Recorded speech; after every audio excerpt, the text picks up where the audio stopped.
하나님 감사합니다. 이 시간에도 주의 음성 듣기 원합니다. 주님 말씀해 주시고 이 시간에 말씀 전하고 듣는 가운데 모든 해가 아래는 어둠의 모습으로 내 강박한 완악함과 나를 대적하는 파지 모두 이런 마음을 느낀 것들 예수의 이름으로 파쇄되고 떠나갈지어다. 성령님만 이곳에 하나님 초청을 모셔드리고 인정하고 의지하는 영광을 마시고 다스리시고 충만케 하시며 주의 나라에 임하시고 뜻이 하늘에서 이루어진 것 같이 땅에서 이루어진 것 주께서 그하신 각 십년 안에 30배 60배 할 차고남 시간을 가득가득 시간 주시고 역사에 주옵소서. 특별 본듯이 예수님의 교를 마친 것들 계시도록 구하시고 나타나시고 하나님 예수 홀로 영광 받으시고 찬양 받으시며 어제 모두 영광 존귀한 찬양을 예수 홀로 받으시옵소서. 감사합니다. 주님 감사합니다. 영광 받으시옵소서. 감사합니다. 예수님 감사합니다. 성령님 감사합니다. 아버지 감사합니다. 주님 영광 받으시옵소서. 감사합니다. 예수님 감사합니다. 오 주님 감사합니다. 영광 받으시옵소서. 주님 감사합니다. 영광 받으시옵소서. 주님 영광 받으시옵소서. 주님 감사합니다. 모든 영광을 주님께 올려드리며 우리 사랑하시는 예수 이름으로 기도합니다. 아멘. 이거 저음을 좀 낮춰주고 고음을 높여주세요. 소리가 좀 깨끗하게 나오네. 저번에 저희는 로마서 14장 1절에서 3절까지를 봤는데 대략적인 그 부분만 조금 짚고 넘어가자면 믿음이 연약한 것과 믿음이 강한 것의 차이가 무엇인가? 보통은 여러분들이 지금은 이 부분이 믿음이 연약한 형제를 비판하지 말라 그 부분을 많이들 생각을 하고서 또 이 말씀은 그런 부분으로 표면적으로 많이 해석을 하지만 뭐 다른 건 둘째치고 여러분들이 신앙생활을 하고 또 교회에서 말씀 생활을 하는 가운데 기준을 제대로 둬야 될 부분을 이 부분을 기준으로 이렇게 근본으로 여러분들한테 좀 말씀드리고 싶은 것은 믿음이 연약하다, 믿음이 강하다 이 차이가 뭐냐는 거예요. 보통 우리는 믿음이 강하다 그러면은 어떻게 생각합니까? 기도 열심히 하고 뭐 성경 많이 알고 뭐 어떤 상황에서 또 이렇게 굉장히 기질을 발휘해서 교회에 도움이 되는 그래서 이제 보통 전에도 비유를 했지만 뭐 청년부 회장 뭐 교회 뭐 여전도 남전도 회장 그러면 되게 믿음이 좋은 줄 알거든요. 그러니까 그 기준이 뭐냐면 행위적 기준이에요. 그러니까 감투를 쓰고 권사, 장로 또 목사가 믿음이 좋다고 생각해요. 근데 그게 이제 우리가 행위적인 표면적 기준의 판단. 그러니까 여러분 이거를 직접적으로 적용을 해보면 여러분들이 알아야 될 것은 뭐 유대 사회에서 거룩한 경건한 옷을 입고 그러니까 제자들도 실상 그렇게 생각했거든요. 그러니까 무엇을 예수님한테 부탁을 했습니까? 그 제자들이 여러분 그런 개념 알아야 돼요. 저도 최근에 깨달은 사실인데 제가 존경하는 조세프 프린스가 그런 얘기를 하더라고요. 저도 그 얘기를 들으면서 와 진짜 그렇구나 라고 생각했는데 여러분 제자들이 예수님보다 나이가 많다고 보통 많이 생각하죠. 왠지 아세요? 영화가 다 변해놨어요. 영화에서 보면은 베드로랑 막 다른 사람들 수염이 덥수룩 해가지고 예수님은 30살 넘었는데 제자들은 막 40대 50대로 생겼거든요. 아니요. 제자들은 거의 그 당시에 그 고정에 하면 10대 거의 10대라고 얘기를 해요. 되게 20대 초반 10대 그러니까 다 예수님보다 어리거든요. 근데 실상 이 얘기를 드리는 이유는 먼저 우리의 틀이 생각의 틀이 사고의 틀이 깨져야 돼요.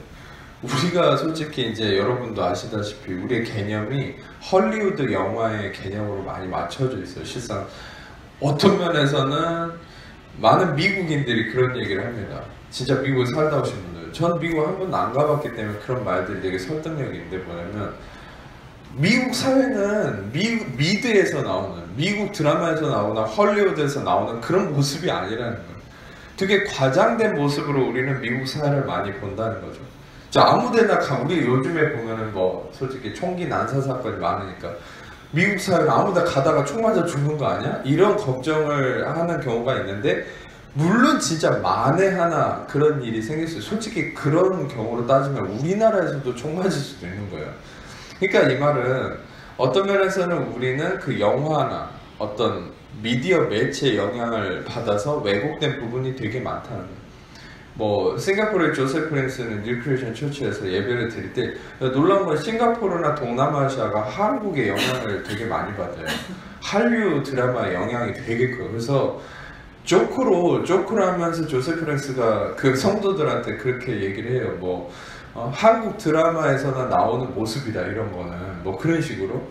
그러니까 되게 어떤 면에서는 한국의 영향력이 되게 커졌다는 거죠. 제가 실상 예전에 이제 여담을 드린 얘기지만 2002년도에 뭐 한일 월드컵이 어마어마하게 성공적으로 치러지고 한국이 4위까지 올라갔잖아요. 근데 그 당시 안정환 뭐 이런 선수들이 많이 떴잖아요. 근데 제가 그때 2003년도 온누리 대학부에서 제가 태국으로 단기 선교를 갔단 말이에요. 태국은 재밌는 게 이렇게 단기 선교를 어떤 식으로 했었냐면 이제 거리나 시장 바닥에서 뭐 이렇게 준비한 월십이나 뭐 여러 가지 전도 행위를 통해서 뭐 이렇게 복음을 전했기도 했지만 가장 기억에 남는 게 그쪽 계시는 선교사님하고 컨택을 해가지고 선교사님이 인도 선교사님이 아니 태국 선교사님인데 그 태국의 한 고등학교나 어떤 중학교를 이렇게 섭렵을 합니다. 그래서 근데 실상 그 선교사들이 그쪽 지역의 학교에 어떤 선생으로 들어가 있는 경우가 되게 많아요. 그래서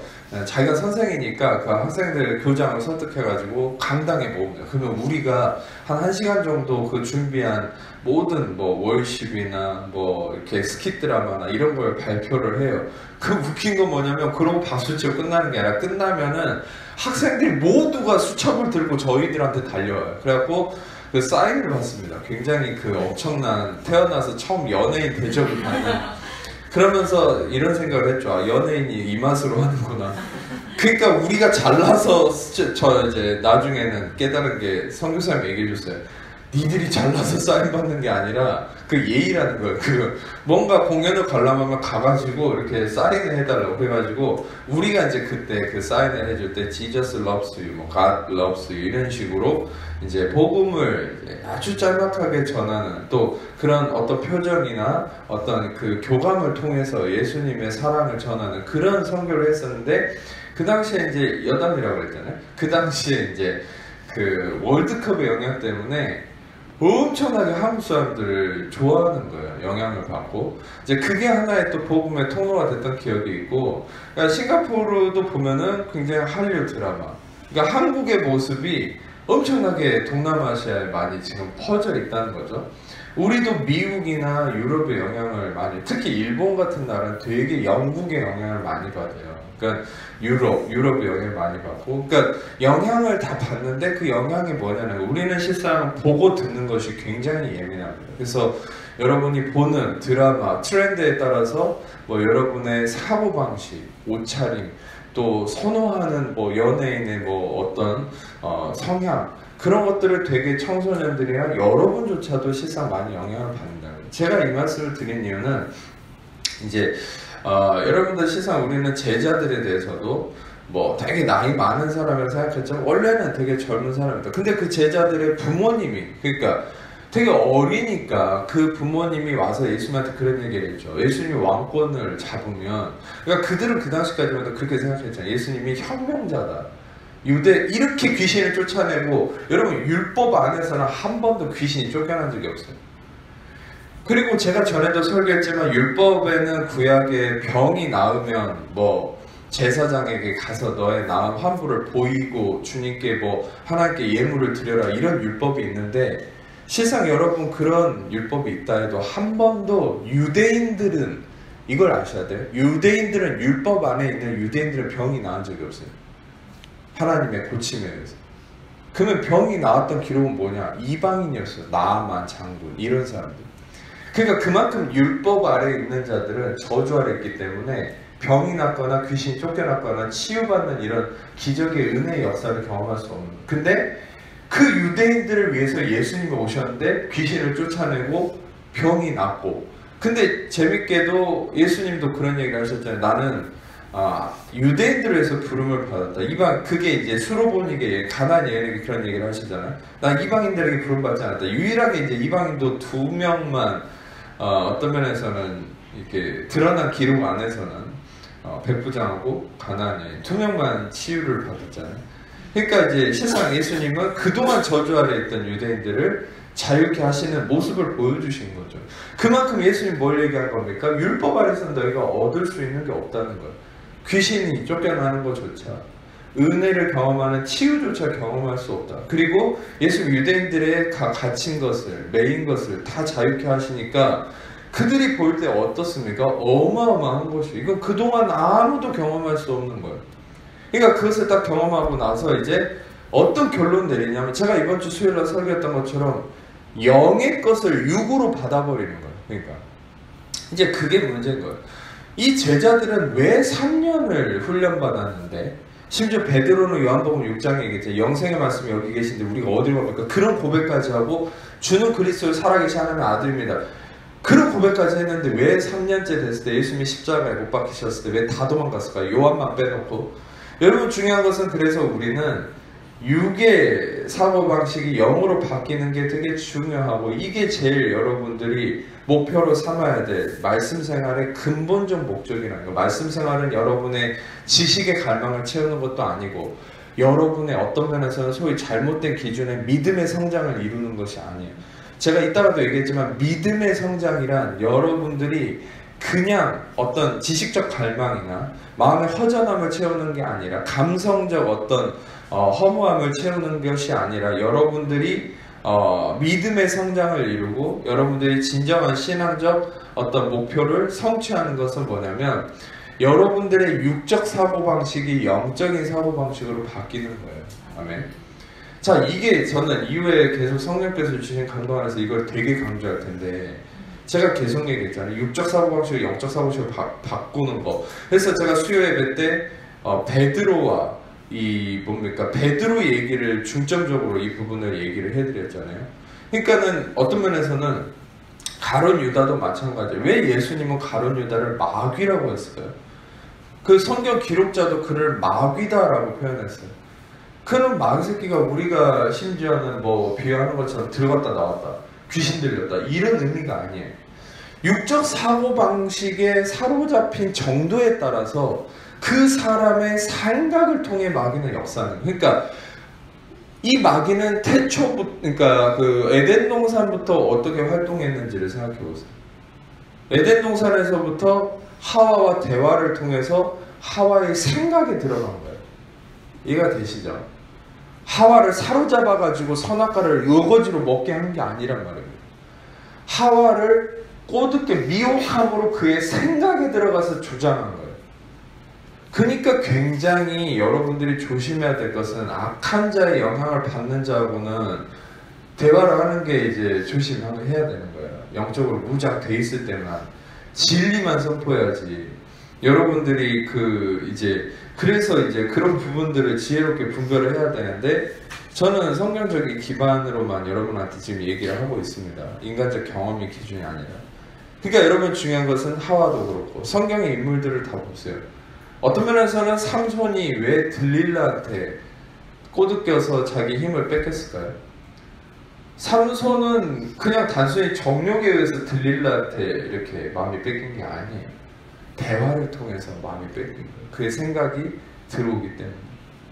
가룟 유다도 왜 마귀라 했냐면, 그의 생각이 애초부터 마귀한테 뺏겨 있었기 때문에. 그 마귀한테 뺏겨 있다는 이런 개념은 무엇입니까? 그것은 이 자기의 육적 시스템으로 형성되어 있는 이 생각이 마귀한테 사로잡혀 있는 거죠.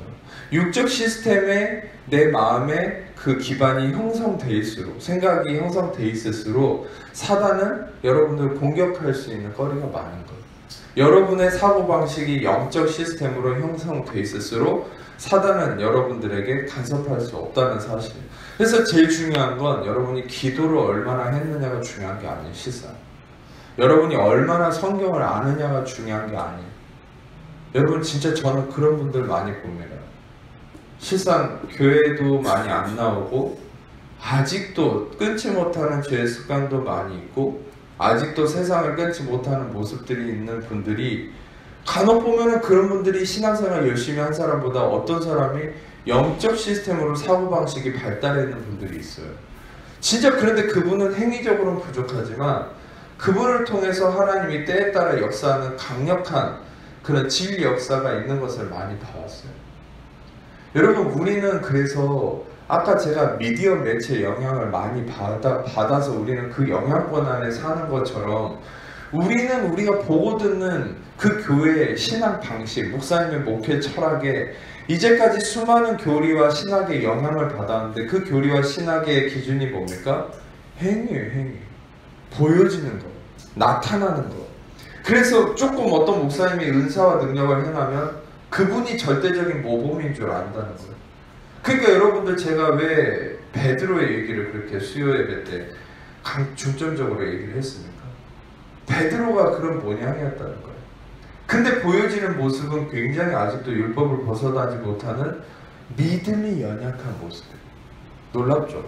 베드로의 그림자라도 닿으면 나을까 싶어서 베드로의 그림자라도 닿기를 갈망할 정도로 놀라운, 여러분들의 이재만 목사의 그림자라도 닿기를 갈망하는 건 아니잖아요. 근데 여러분, 베드로는 그토록 인정받았던 놀라운 영적인 리더인데, 베드로의 모양을 보세요. 이방인들하고 식사하다 유대인들 오니까 도망갔어요. 심지어는 그 당시에 아무도 알아주지 않는 바울한테 책망받을 정도. 제가 우스갯소리로 수요 예배 때도 얘기했지만, 베드로는 왜 이렇게 맨날 책망받습니까? 예수님한테도 사단이라고 칭함받을 정도로 엄청 불쌍하죠. 어떤 면에서는 천국과 지옥을 항상 왔다 갔다 하는 거예요. 소망을 가지세요. 나는 왜 이렇게 맨날 혼만 나고 책망만 받을까? 베드로는 더 심했다는 거예요. 사도로 막 어마어마하게 인정받았다. 어쩔 때는 막 저주받고 예수님한테. 여러분, 예수님한테 사단아 물러가라 그런 소리 하면, 그런 소리 들으면 감당하실 수 있겠습니까? 전에도 얘기했지만 이재만 목사가 만약에 사단아 물러가라 그래도 교회 안 나올 건데, 예수님한테 심지어 그것도 그 얘기를 한 배경이 뭐예요? 주는 그리스도시요 살아계신 하나님의 아들입니다. 근데 그 그리스도 살아계신 하나님의 아들한테 사단아 물러가라. 어렵겠죠. 어려운 정도가 아니고 세상 살기 싫겠죠. 어떤 면에서. 베드로도 참 강심장이에요. 어떤 면에서는. 그걸 감당할 만한 마음이 되니까 또 그런 얘기를 하지 않았나, 좀 그런 생각이 드는데, 여담이지만. 그러니까 어찌됐든 이 베드로의 자기의가 굉장히 강했다는 거예요. 이 베드로는 어떤 면에서는요, 하나님의 택하심에 의해서 굉장히 놀랍게 쓰임받은 능력의 일꾼이긴 하지만 믿음이 연약한 거예요. 제가 이제까지 이제 설명을 지금 한 10분, 15분 한 거를 들으시면, 그러면 목사님이 얘기하려는 믿음이 연약하다, 믿음이 강하다는 기준이 뭔가? 예, 그렇습니다.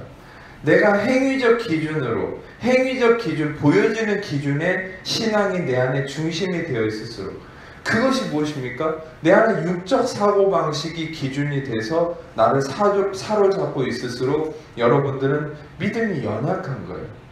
그러나 반대로 영적 기준의 사고방식, 어떤 면에서는 보이지 않는, 믿음은 바라는 것들의 실상에 보이지 않는 것들의 증거다. 이것은 본질적으로 말씀의 기준 안에서 예수 그리스도를 의미하는 진리지만, 그러나 그 표면적인 의미로도 여러분들에게 적용시킬 수 있는 부분이에요. 실상 믿음은 바라는 것들의 실상이 보이지 않는 것들의 증거. 믿음은 보이지 않는 영역이에요.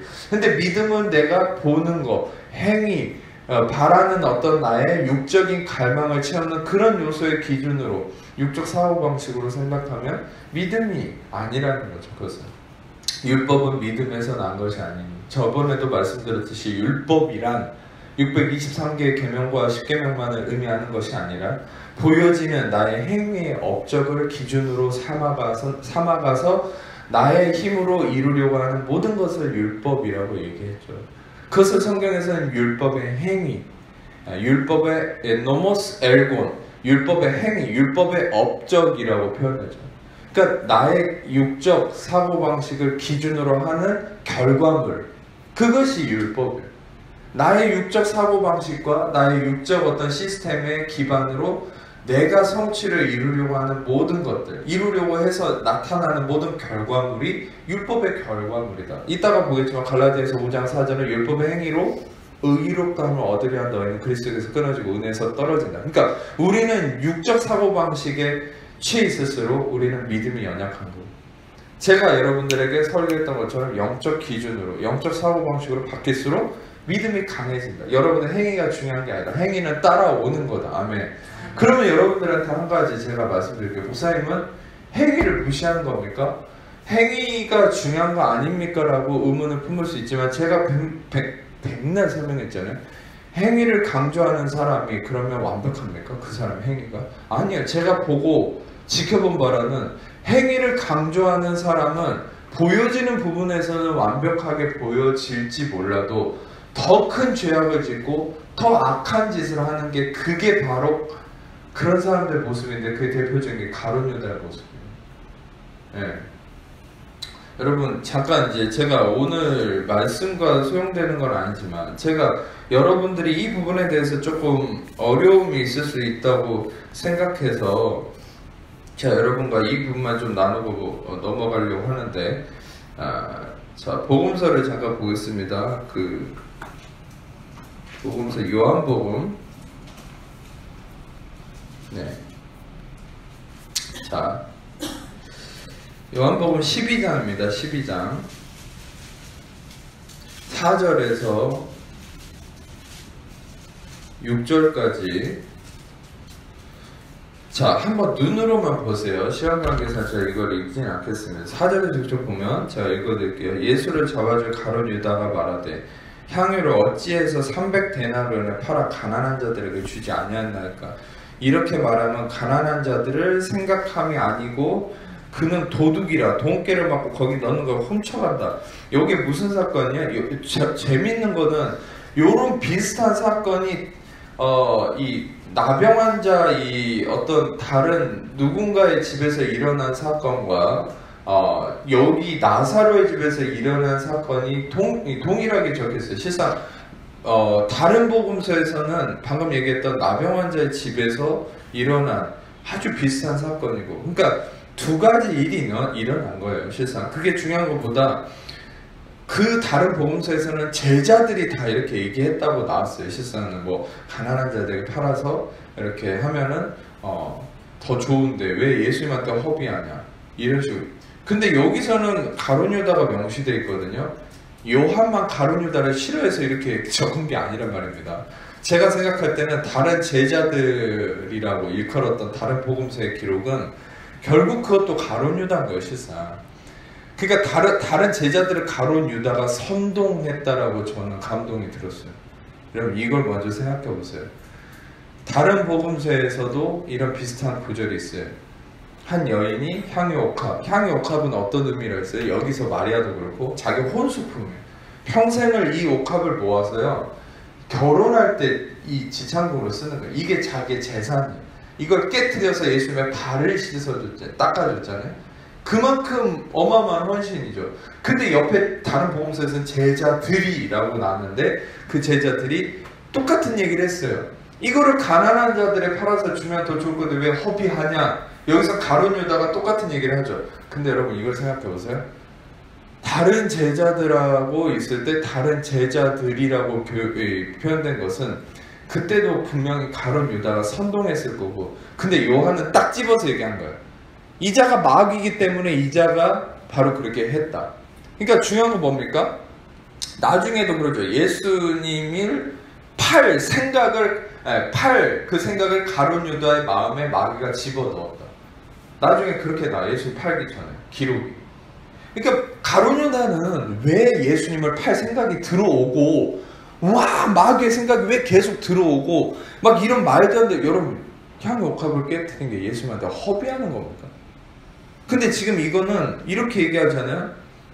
이 향유를 어찌해서 300대로 가난한 자들에게 주지 아니하였나이까. 그리고 가난한 자들을 생각함이 아니라 이자는 훔쳐가는 자다. 다시 말하면 여러분 이자는 왜 이렇게 했냐는 거예요. 이자는 왜 자꾸 이런 어떤 인간적인 먼저 이것부터 얘기할게요.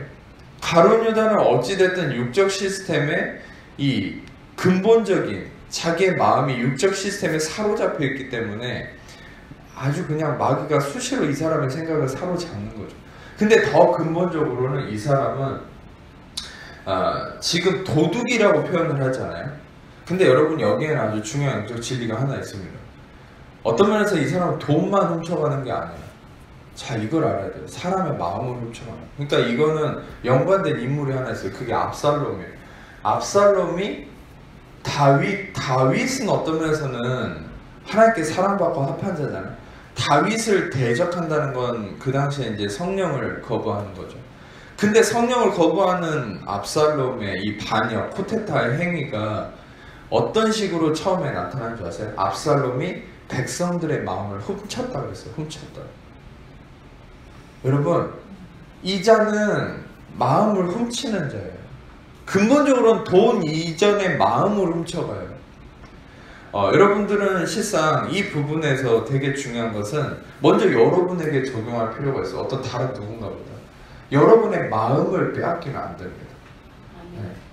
그러니까 여러분이 육적 시스템 안에 갇혀 있을수록 마음을 뺏긴다는 건 굉장히 진리가 이어지므로 성령이 저한테 부어지고 있는데, 마음을 뺏긴다는 게 뭐냐? 말씀을 뺏긴다. 마음을 뺏긴다 해서 어제 남편이나 사랑한다고 그랬는데 그 사랑의 마음이 날아가 버렸나? 이런 게 아니란 말입니다. 마음을 뺏긴다는 건 뭐냐면 한 가지예요. 마음을 도둑 맞았다, 도둑질 당하는 거는, 이거는 말씀을 뺏긴다는 거예요. 말씀. 그 여러분 안에 말씀을 뺏긴다는 거에 대해서 예수님이 뭘 얘기했어요? 말씀이 씨앗으로 뿌려졌는데, 씨앗에 비유해서 어떤 사람에게는 가시밭길, 어떤 사람에게 가시덤불 마음, 어떤 사람은 돌짝밭, 어떤 사람 마음은 길가, 다 쪼아먹어버렸다. 다 쪼아먹었다. 그런 마음 바칠 경우에는 다 쪼아먹어버려, 다 가져가버려, 없어진다는 거 말씀이.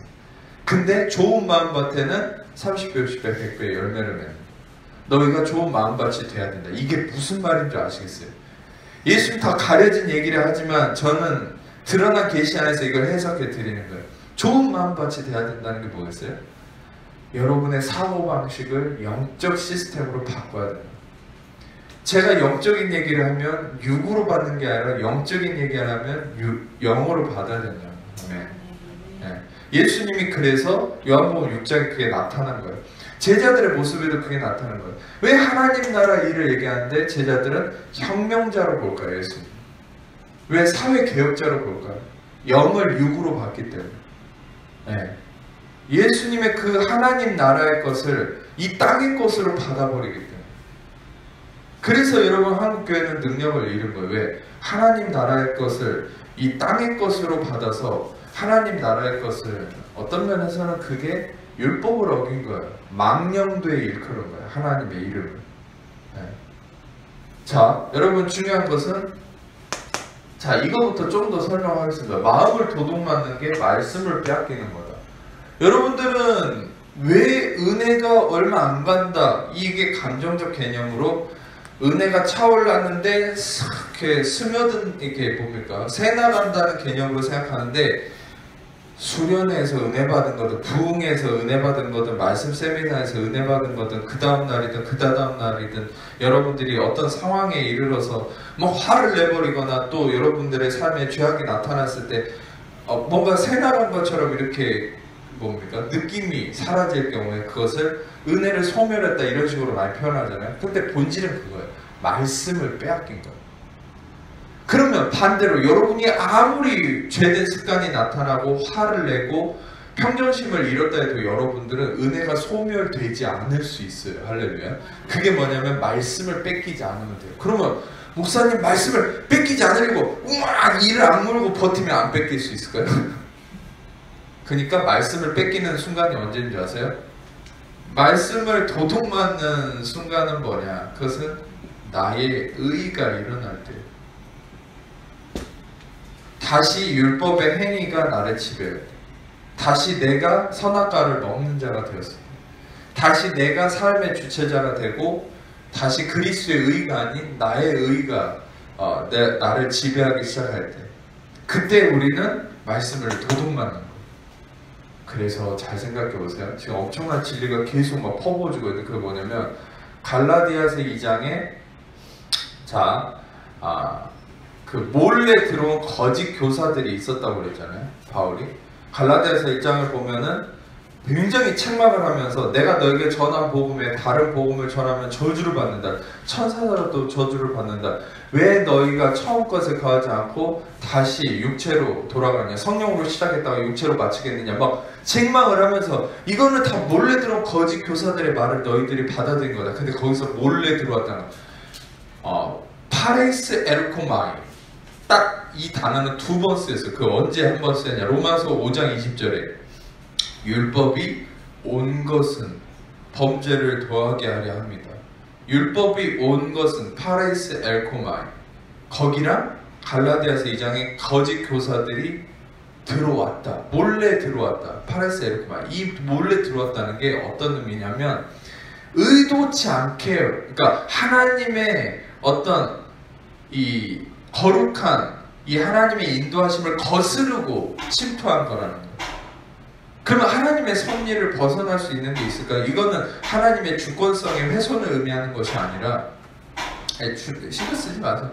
하나님의 주권성을 훼손하는 의미가 아니라, 이것은 어떤 의미냐면 율법도 하나님의 원래 의도는 은혜의 섭리로 인도하시기 위함인데 인간의 자기의 때문에 그 자기를 깨트릴 수밖에 없기 때문에 하나님의 은혜의 섭리를 어떤 면에서 은혜의 섭리 이외로 온 거라는 거예요. 다시 말하면 정식적 루트가 아니라는 거죠. 그게 요한복음 1장 17절에 명확하게 나타나 있죠. 율법은 모세로 말미암아 주어진 것이요 은혜와 진리는 예수 그리스도로 말미암아 왔다. 다시 말하면 은혜와 진리는 정식적 루트로 왔지만 율법은 그냥 던져진 거라는 거예요. 왜 던져졌습니까? 마치 이런 거죠. 네가 해봐 그러면 얼마나 잘하는지 보게 하는 것처럼 인간의 완악함에 하나님이 율법을 던져버린 거죠. 그 저주 아래 갇히도록. 다시 말하면 몰래 들어왔다. 예, 이 뭡니까? 율법은 그렇게 정식적으로 하나님의 은혜의 섭리 안에 온 것이 아니고 몰래 들어왔는데, 다시 말하면 거짓 교사들도 몰래 들어왔다. 왜 몰래 들어왔을까? 도둑이니까요. 예, 도둑이니까. 몰래 여러분들의 그 말씀을 빼앗아 가려고. 그래서 갈라디아서를 보면은 바울이 그런 얘기를 많이 해요. 너희들의 그 마음을 뺏기지 않아야 된다. 은혜를 뺏기지 않아야 된다. 처음 마음을 잃어버리면 안 된다. 그런 맥락으로 계속 얘기하는 거예요. 네. 그런 마음으로 있다가 가셔서 갈라디아서를 한번 읽어보세요. 바울의 심정은 그거예요. 왜 은혜를 심어놨는데 그 말씀을 거짓 교사들한테 도둑질 당하냐. 거짓 교사들은 물론 근본적으로 얘기하면 이단이지만 그 이단은 어떤 이단입니까? 그것은 은혜를 뺏어가려고 하는 이 말씀, 은혜의 말씀, 이거를 도둑질 해가려고 하는 이단인 거죠. 그러니까 결국 여러분들은 중요한 것은 이걸 알아야 돼요. 어떻게 하면 우리는 말씀을, 은혜를 뺏기지 않을 수 있을까? 은혜의 말씀을 이재범 목사를 통해서 들은 것을 어떻게 하면 빼앗기지 않을 수 있을까? 저는 그것을 계속 성령께서 주시는 마음 가운데 계시를 받아서 나눌 예정인데, 그게 뭐냐면 1차적으로는 여러분들이 육적 시스템에서 영적 시스템으로 여러분의 사고 체계가, 사고 방식이 바뀌어야만 여러분들이 덜 빼앗길 수 있다는 거예요. 도둑질하는 자, 죽이는 자, 강도, 이 마귀는 오로지 목적이 여러분들을 화내게 하는 것도 아니에요. 여러분들을 정욕적으로 죄짓게 하는 게 아니에요. 그 이면에 말씀을 뺏어가는 거예요. 말씀을 뺏어가면 여러분들은 그 죄로 빠지는 거예요. 아시겠어요? 말씀을 빼앗기지 않을 때 여러분들이 의의 길로 가는 거예요. 아시겠어요? 저도 여러분들에게 행위에 대해서 무시하는 게 아니에요. 근데 그 행위가, 여러분들 행위를 강조하는 사람일수록, 보세요, 가룟 유다처럼 이 사람은 행위를 강조하는 사람, 도리. 보세요, 얼마나 아름답습니까? 가난한 자들한테 이거를 도와줬으면 더 많은 사람들을 도와줄 수 있었겠다. 여러분, 근데 설득력 있지만 이 상황 속에서 전제가 되는 건 뭐예요? 네가 한 행위는 예수님한테 그것을 바친 것은 허비한 거라는 거. 얼마나 악한 말입니까? 이 말은 뭐예요? 자, 또 말씀이 하나가 덧붙여지는데 뭐냐면 이게 바로 예수님을 멸시하는 거죠.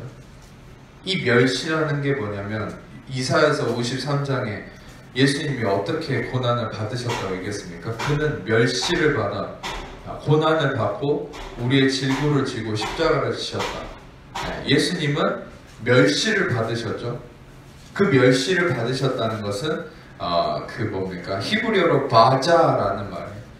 근데 그 멸시를 받았다는 바자라는 히브리어가 어디서 쓰였는지 아세요? 전에 설교했는데 야곱이 속여서 이 팥죽을 빌미로 장자권을 거래했을 때 성경은 그 에서에 대한 평가를 뭐라고 창세기에서 얘기하냐면 에서는 그 장자권을 경히 여겼다. 그게 뭐냐는 줄 아세요? 바자예요, 바자. 그거는 이렇게 명확하게 해석을 하면 에서는 장자권을 멸시했다는 거예요. 경시했다는 거예요. 그게 뭐냐면 다시 말하면 장자의 권한이 뭔지 아세요? 장자의 명분이 그게 예수 그리스도예요. 바로 에서는 예수 그리스도를 경히 여겼고 야곱은 속여서 뺏을 경우라도 야곱은 그 예수 그리스도를 갈망했던 거예요. 그러니까 야곱을 통해서 하나님의 영광의 그리스도가 오는 거예요. 할렐루야. 인간의 행위적 기준으로 야곱이 나쁜 놈이잖아요. 근데 야곱이 영광을 얻었어요. 왜? 예수 그리스도를 갈망했기 때문에. 다말이 비윤리적이고 굉장히 돌에 맞아 죽을 율법을 어기는 그런 폐륜적인 근친상간을 한 잘못된 모습이었지만 다말이. 그러나 왜 이 다말이 이 다윗의 족보에 왜 예수님의 족보에 오르는 영광을 얻은 구원자 메시아의 선조가 되었습니까? 다말이. 심지어는 그 족보에 유다는 다말을 통해서 베레스와 세라를 낳았다 이렇게 나오잖아요. 왜 그렇게 시아버지와 며느리 사이에서 나온 수치를 예수님의 족보에 떡하고 마태복음 1장에 넣어놨냐 그 말이에요.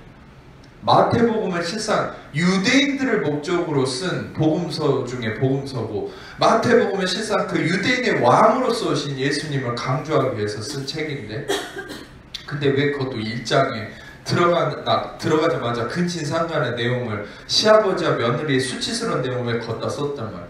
성령이 이건 기록한 거죠. 그것은 결론적으로 생각하면 다말이 영광스러운 자가 됐다는 그 왜 영광스러운 자예요? 우리가 생각할 때는 다말은 수치스러운 인간인데 폐륜한데 잘못된 인간인데 왜입니까? 여러분 뭡니까? 그 오난이나 엘이나 그 자녀들이 여호와 앞에 악해서 다 죽였다고 그랬죠. 하나님이. 그들은 다말을 통한 예수 그리스도의 씨를 잊지 않으려고 했어요. 그러니까 그게 악한 거예요. 예수 그리스도의 씨를 잊지 않는다는 게 뭐예요? 은혜를 거부하는 자들.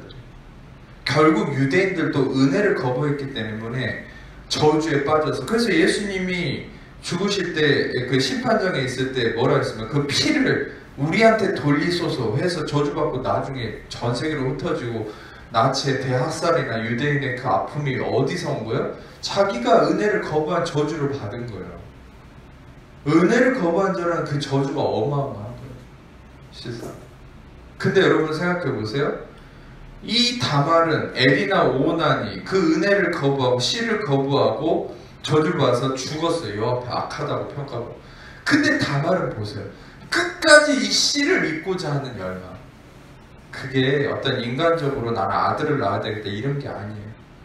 하나님이 그 안에 선택함으로 주신 은혜를 향한 야곱과 똑같은 거예요. 야곱이 장자의 권한이신 예수 그리스도를 끝까지 얻고자 무슨 방법을 써서라도 예수 그리스도를 얻었을 때 야곱이 영광을 잃은 것처럼 다말도 똑같아요.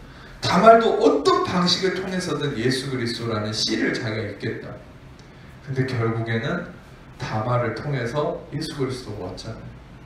그리고 실상 그 다말이 죽임을 당하려고 끌려왔을 때 도장과 지팡이와 끈을 내보였을 때 유다가 뭐라고 인정합니까? 성경의 기록은 지나가는 말이라도 그것은 진리가 있다고 그랬죠. 네가 옳도다. 네가 째데크하다. 그 말은 뭐예요? 네가 의롭다. 너는 의로워졌다. 그 말은 뭐예요? 도장과 지팡이와 끈으로 인해서 넌 의로워졌다. 그 도장과 지팡이와 끈이 뭐냐면 예수 그리스도의 십자가예요. 십자가로 말미암아 너는 의롭다. 너의 행위가 어떤 모습이든 너의 예수 그리스도라는 은혜를 갈망하는 그 마음 가운데 너는 십자가로 말미암아 의로운 자다라고 칭함을 받는 거야. 할렐루야. 자, 여기까지 얘기한 이 부분. 자, 야곱의 행위, 이 다말의 행위, 저는요, 잘 생각해 보세요. 인간적으로 자기 멋대로 자기의로 행하면서 비윤리적인 행위를 한 거는 다 의롭다? 그런 것도 참아줘야 된다, 이런 얘기를 하는 게 아니에요. 오로지 우리가 의롭다라고 인정받을 수 있는 것은 예수 그리스도가 중심이 되는, 예수 그리스도의 의가 중심이 되는 그 행위가, 예수 그리스도의 그 의로움 안에 있는 그 행위가 표면적으로 볼 때는 비윤리적으로 보이는 상황 속에서 그 윤리 도덕을 넘어서서 의롭다는 거지. 저는 오해하지 마세요. 항상 폐륜적인 행위를 하고 항상 비도덕적인 행위를 하는 것도 다 괜찮다. 이재만 목사는 그런 거 다 괜찮다고 했다. 이거는 진짜 말씀을 모르는 거예요. 예를 들어서 야고보서에서 나오는 뭡니까? 아브라함이 이삭을 바친 행위를 의롭다 하시고, 라합이 정탐꾼을 숨겨준 행위를 의롭다 하고, 방금 야곱의 행위를 의롭다 하고, 또 이건 야고보서에서 나온 건 아니지만 다말의 행위를 의롭다 한 것은 다 비윤리적인 얘기잖아요. 다 비인간의 도리적인 얘기잖아요. 근데 왜 제가 이런 것들을 얘기하면서 윤리 도덕에 갇히지 말라라고 얘기하는 게 무슨 맥락이냐고요. 그것은 여러분, 아브라함의 이삭을 바친 행위도 모두가 예수 그리스도가 중심이 되는 거예요. 라합이 정탐꾼을 숨겨준 것도 다 예수 그리스도의 의가 중심이 되는 거예요. 기준은 하나예요. 전제가 있어요. 조건이 있어요. 예수 그리스도의 의가 중심이 되는 그 모든 것 가운데서 나타나는 그 행위가 비윤리적, 비도덕적으로 보였을 때 그 상황 속에서는 그것이 하나님 안에서 의로 드러난다는 거죠. 저는 예수 그리스도의 의가 중심이 되지 않는 다른 비윤리적, 다른 비도덕적인 부분에 대해서 허용하는 게 아니란 말입니다. 아시겠죠? 지금 이게 분별이 되십니까? 이 부분에 대해서는 나중에 설교 녹음 파일을 좀 들어보세요. 반복해서. 이재박 목사가 얘기하려고 하는 게 뭔지. 그러니까 결국 우리가 윤리 도덕성을 넘어서야 된다. 윤리 도덕에 갇히지 말아야 된다는 것은 여러분 삶의 윤리 도덕적인 모든 행위를 부인하는 게 아니에요. 실상 여러분이 예수 그리스도의 의 안에 갈수록 여러분들은 더 남을 돕고 의를 행하는 자가 될 수밖에 없어요. 믿으십니까? 아멘. 그런데 때로는 다말처럼, 야곱처럼, 아브라함처럼, 라합처럼 비윤리적인, 심지어 마리아도 처녀가 잉태해서 배가 불러오는데 표면적으로는 불륜한 거였거든요. 근데 마리아처럼 비윤리적, 비도덕적으로 보여지는 그런 모습들에 대해서 우리는 어떻게 그것을 인간적으로 평가하고 그렇게 대하는 것이 아니라 그것이 예수 그리스도의 의가 중심이 되고 하나님의 의, 그리스도의 은혜를 갈망한 그 기준 안에서 이루어진 거라면 우리는 윤리 도덕의 기준을 깨고 그거를 의롭다라고 인정하고 받아들여야 된다. 여러분의 삶에서도 그러한 의로움이 나타나야 된다는 것입니다. 진정한 의로움은 무엇을 기준으로 하는 겁니까? 나의 행위적 윤리 도덕이 아니라 예수 그리스도의 은혜의 진리의 기반 위에서 여러분들이 행한 모든 것은 의롭다함으로 드러난다는 것입니다. 그게 설령 사람들의 눈에 비윤리적으로 비도덕적으로 보인다 할지라도 기반이 예수 그리스도의 의라면 그것은 의로운 겁니다. 아시겠죠? 네. 결과적으로는 나중에 그렇게 나타날 거라는 거예요. 아무리 지금 당장은 비난한다 할지라도 생각해 보세요. 다말에 대해서도 여러분 수백 년 이후에나 나타났잖아요. 다말이 그렇게 하고 나서 다말은 어떤 면에서는 그 이후에 계속 수치를 당하고 살았을지 몰라요. 하나님께 인정받았지만 야곱도 마찬가지예요. 시족사회였는데 그 당시가 부족사였는데 지금처럼 이렇게 뭐 집집마다 나눠져 있는 게 아니라 야곱이 뭐 형한테 저기 뭐 장자권을 샀대. 그 다 소문이 퍼지는 거예요. 예? 라합도 어떤 면에서 나중에 마찬가지고. 근데 나중에 인정받잖아요. 나중에 하나님이 인정하시잖아요. 예. 제가 조금 말이 돌아왔는데 지금 14장 지금 들어가야 되는데 벌써 40분을 해버렸네. 얼른 들어가서 오늘은 14장을 마쳐야 됩니다. 그래서 결론은 마음을 도둑맞으면 안 된다는 건 말씀을 뺏기면 안 되는 거고, 말씀을 도둑맞는 경우는 나의 의가 일어날 때 그러면 예수 그리스도의 의가 나를 지배할수록 여러분들은 말씀이 지켜질 수 있다. 네. 그러면은 여러분들은 어떻게 그러면 나의 의가 좀이라도 더 안 일어나게 할 수 있느냐. 그게 이제 영적 시스템으로 여러분의 사고방식을 바꿔야 된다. 그래서 이번 수요일에 얘기했던 것처럼 사고방식은 점잖게 묵상하면서 한 번씩 바뀌는 게 아니라 정으로, 망치로 정을 이렇게 대가지고 뚜드러 깨듯이 계속 은혜의 말씀을 여러분 생각에 깨트려줘요. 그러니까 어떤 면에서 지금 제가 비유드리면서 설명했던 이 말씀이 여러분들한테 굉장히 충격이 될 거야. 진짜 저 목사 설교 들어보니까, 저 말씀 들어보니까 진짜 그러네. 와, 나는 얼핏 생각해보면 그래도 인간이 윤리 도덕이 중요하다 생각했는데, 물론 기반이 예수 그리스도 의가 돼야 되지만은 야곱이나 다말이나 이런 사람들 보니까 진짜 와, 어떤 면에서는 인간이 평가하는 게 전부가 아니네, 이런 식으로 내 인간의 육적 생각이 틀렸네 라고 하면서 계속 이것이 충격이 일어나요. 그래서 제가 저번에 한번 우스갯소리로 그런 얘기를 했잖아요. 저는 여러분들의 생각에 고착화해 있는 것이 틀렸다고 증명하는 게 희열이 느껴진다고요. 근데 저는 그게 인간적인 희열인 줄 알았어요. 내 안에 성령이 기뻐하는 것들을 보니까 여러분이 인간적으로 이건 맞아, 사람들이 생각해 이게 도리야, 근데 그게 아니에요. 성경적으로 보면 제가 그걸 깨트렸을 때, 그게 딱 깨졌을 때 성령이 그걸 기뻐하는 거예요. 왜냐하면 그것 때문에 성령이 의도하는 바가 여러분 안에 스며들지 못하는 경우가 많아요.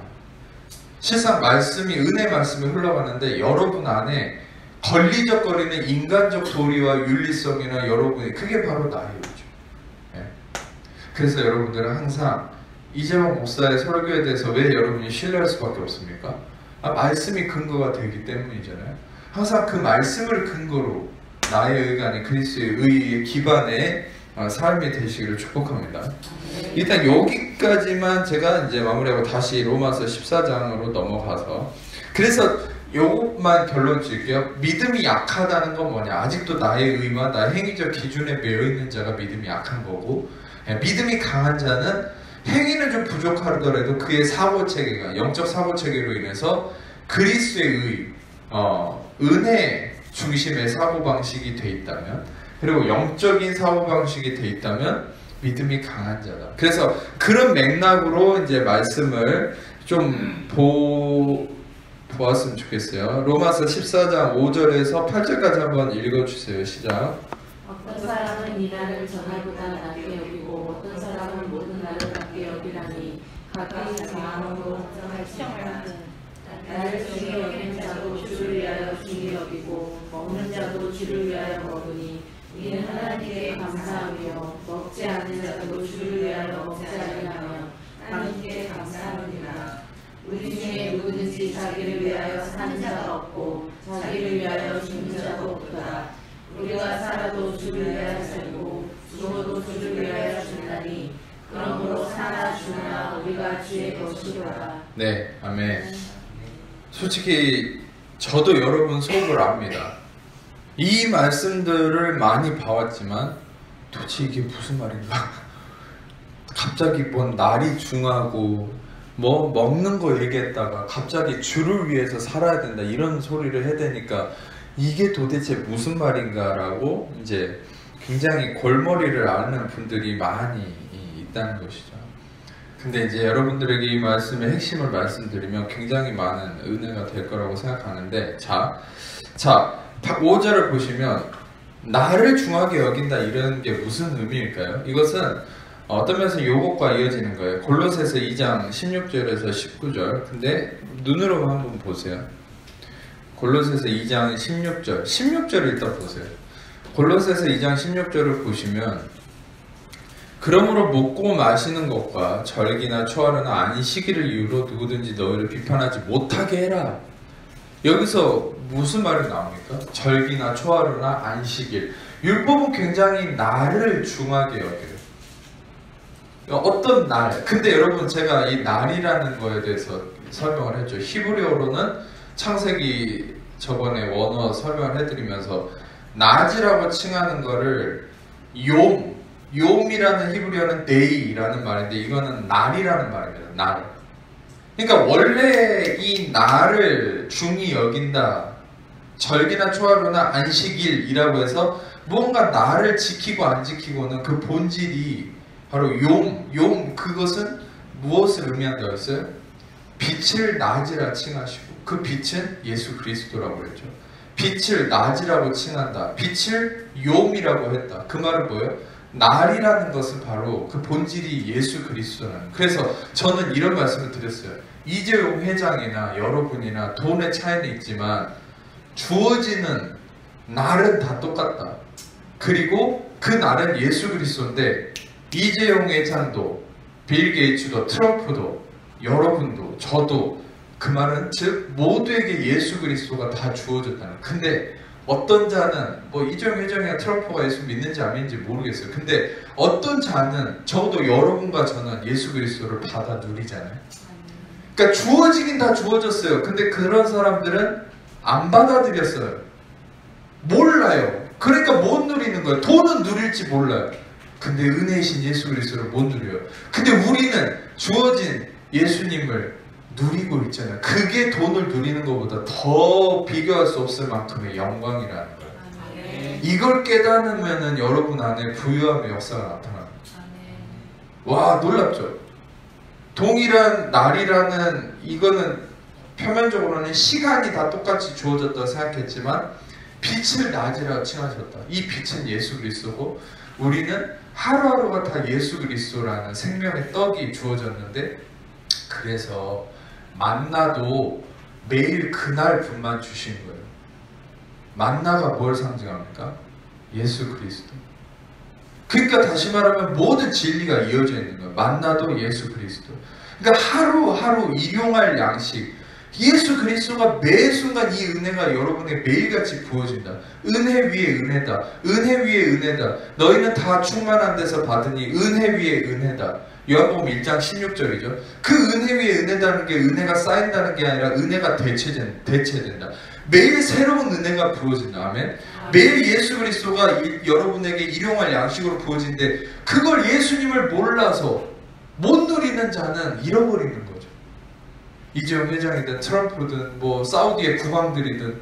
근데 여러분들은 돈은 좀 없을지 몰라도 그 사람들에 비해서 예수 그리스도라는 또 은혜를 또 율법에 매여 있는 분들은 못 누리겠죠. 근데 여러분 은혜 진리를 깨닫고 영적 사고체계 안에서 은혜의 진리를 깨닫는 여러분들 예수님을 더 누리고 있잖아요. 매일같이. 여러분이 더 복된 자라는 거예요. 할렐루야. 이 소망을 갖고 와 내가 진짜 복된 자구나. 목사님 설교를 들어보니까 이 기쁨을 누리는 자는 부유한 자예요. 그게 여러분 삶에 진짜 물질적 부유함으로도 나타납니다. 아멘. 이 건강으로도 여러분 삶의 풍요로움으로도 각종 모든 상황으로도 그게 나타나게 돼 있어요. 그래서 그런 개념으로 여러분들이 좀 생각했으면 좋겠는데 일단 여기서 날. 그래서 여기서 이제 보통 사람이 뭡니까? 바울이 로마서 14장에 얘기했던 어떤 사람은 이 날을 저 날보다 낮게 여기고 어떤 사람은 모든 날을 같게 여긴다. 그러니까 다시 말하면 여기서는 또 잘 분별을 해야 돼요. 율법주의자들은 이 날보다 저 날을 낮게 여긴다. 이 말은 뭐예요? 날과 달과 절기와 안식일을 가려서 지킨다는. 그럼 평상시는 더 중요하지 않다 이 말. 여러분들한테는 모든 날이 예수 그리스도이기 때문에 모든 날이 다 중요한 거예요. 근데 율법은 뭡니까? 자기 기준 안에서 특별한 날만 중요히 여기고 그런 사람들은 다른 날은 또 소홀히해요.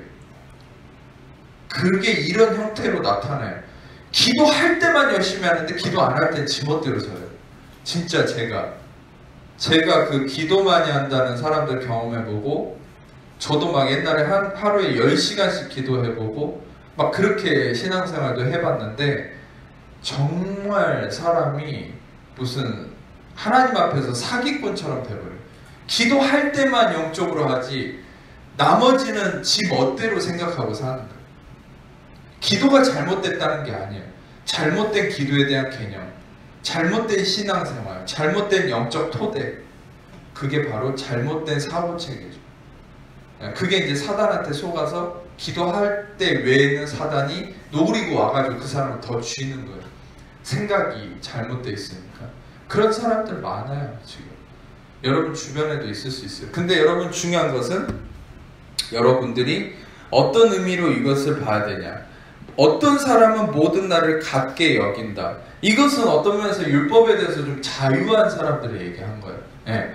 율법을 강조하는 자, 율법에 대해서 자유한 자. 근데 그것이 율법을 지키고 안 지키고, 율법을 중히 여기고 안 중히 여기고, 이게 너희들의 본질이 아니다. 왜냐면 이미 율법은 끝났기 때문에.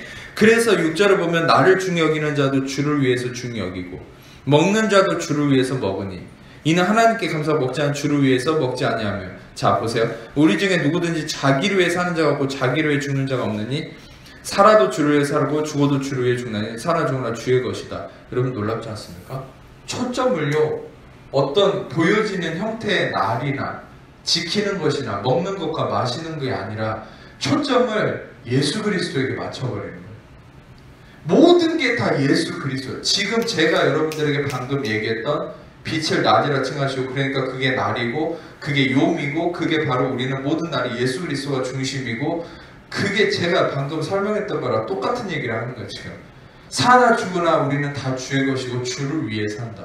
너희가 율법을 지키고 안 지키고 율법을 중히 여기고 안 중히 여기고 그게 중요한 게 아니라 모든 게 다 율법은 율법조차도 예수 그리스도를 위하는 거다. 너희가 초점을 맞추는 것은 예수 그리스도에게 초점을 맞춰야 된다. 그래서 예수 그리스도 그분에게만 초점을 맞출 때 너희는 그 안에서만 지키든 안 지키든 참된 평안을 누릴 수 있다. 이게 마태복음 12장의 그 핵심적 말씀이 나와 있어요.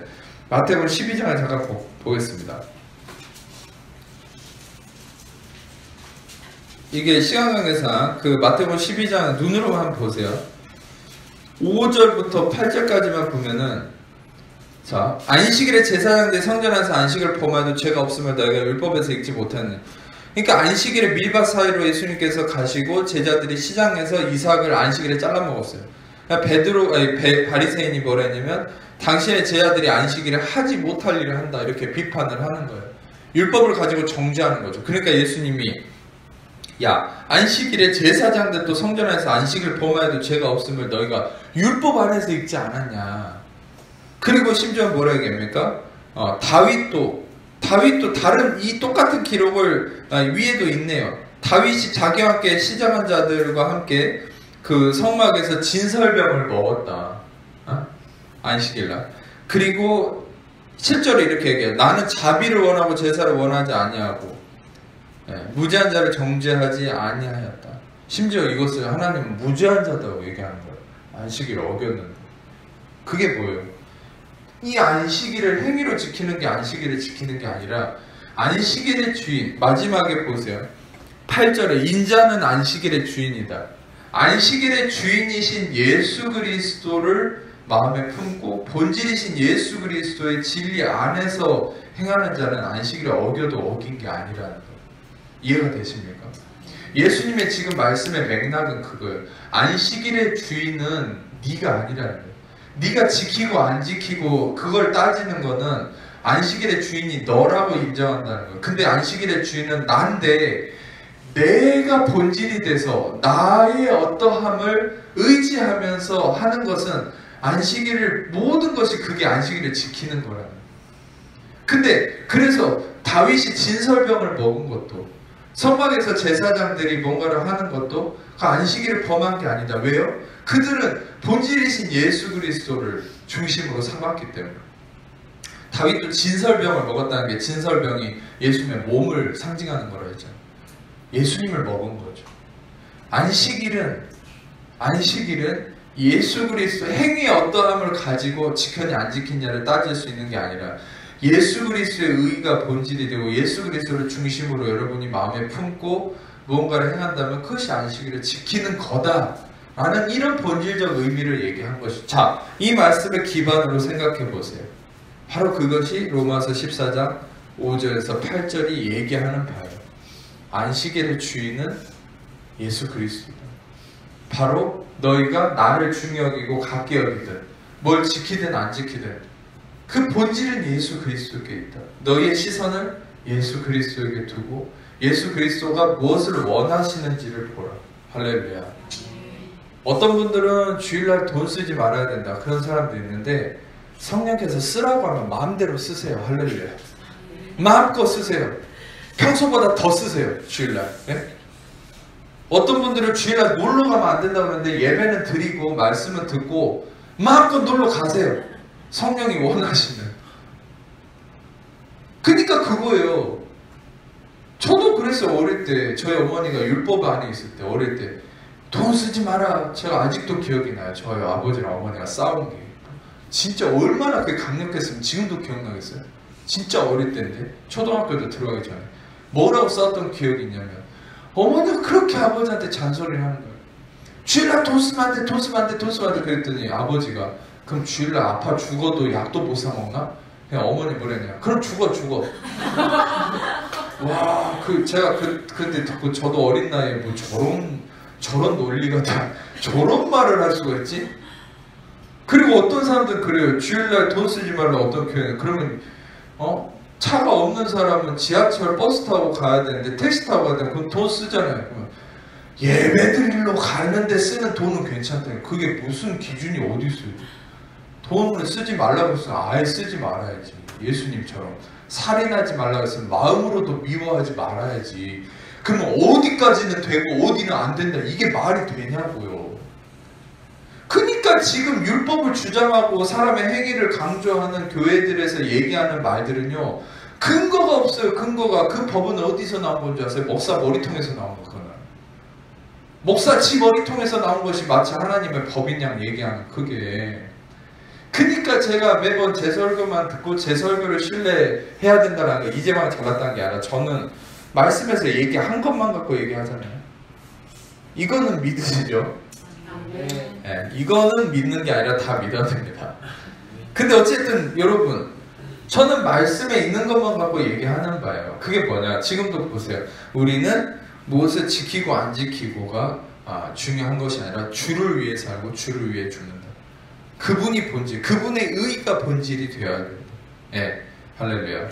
자, 그리고 이제 넘어가겠습니다. 좀 할 말이 더 많긴 하지만 좀 시간 관계상 빨리 넘어가서 10절에 자, 이건 제가 이렇게 내 형제를 어째서 비판하냐, 어째서 내 형제를 없인 여기냐, 우리가 다 하나님의 심판대 앞에 서려. 그러니까 이제 이 말씀 잘못 읽으면 내 형제를 비판했기 때문에 너는 심판대 앞에서 형제를 비판한 죄값을 물어가지고 잘못하면 지옥 간다, 이런 설교를 들은 적도 있을 겁니다.